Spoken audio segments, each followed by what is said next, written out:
बहुत समय पहले एक महान ऋषि थे, मृकंडु ऋषि। वे बहुत विद्वान और धर्मात्मा थे, लेकिन उनकी कोई संतान नहीं थी। संतान प्राप्ति के लिए उन्होंने और उनकी पत्नी ने भगवान शिव की कठोर तपस्या की। कई वर्षों की तपस्या के बाद भगवान शिव उनकी भक्ति से प्रसन्न हुए और उन्हें दर्शन दिए। भगवान शिव ने कहा, हे मृकंडु ऋषि, मैं तुम्हारी भक्ति से प्रसन्न हूँ। तुम एक वरदान मांग सकते हो, लेकिन तुम्हें दो विकल्प मिलेंगे। पहला, एक बहुत बुद्धिमान और महान पुत्र, जिसकी आयु केवल 16 वर्ष होगी। दूसरा, एक साधारण पुत्र जिसकी आयु बहुत लंबी होगी। मृकंडु ऋषि ने कुछ देर विचार किया और बोले, प्रभु, मुझे एक तेजस्वी और महान पुत्र चाहिए, चाहे उसकी आयु कम ही क्यों न हो।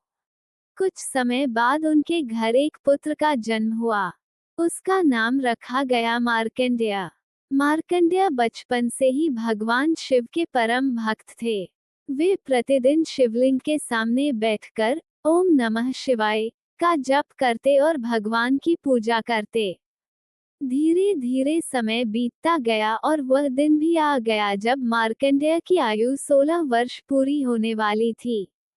ये देखकर उनके माता पिता बहुत दुखी हो गए, लेकिन मार्कंडेय को भगवान शिव पर पूरा विश्वास था। वह शिव मंदिर में गए और शिवलिंग से लिपटकर भगवान का नाम जपने लगे।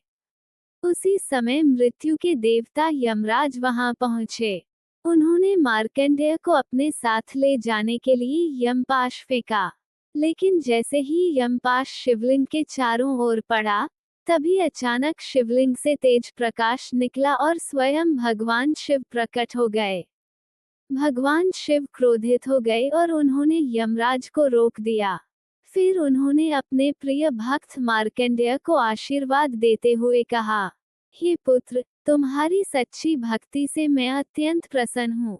आज से तुम्हें मृत्यु का भय कभी नहीं होगा। तुम सदैव युवा और अमर रहोगे। इस प्रकार भगवान शिव ने अपने भक्त की रक्षा की और यह सिद्ध कर दिया कि सच्चे मन से की गई भक्ति कभी व्यर्थ नहीं जाती।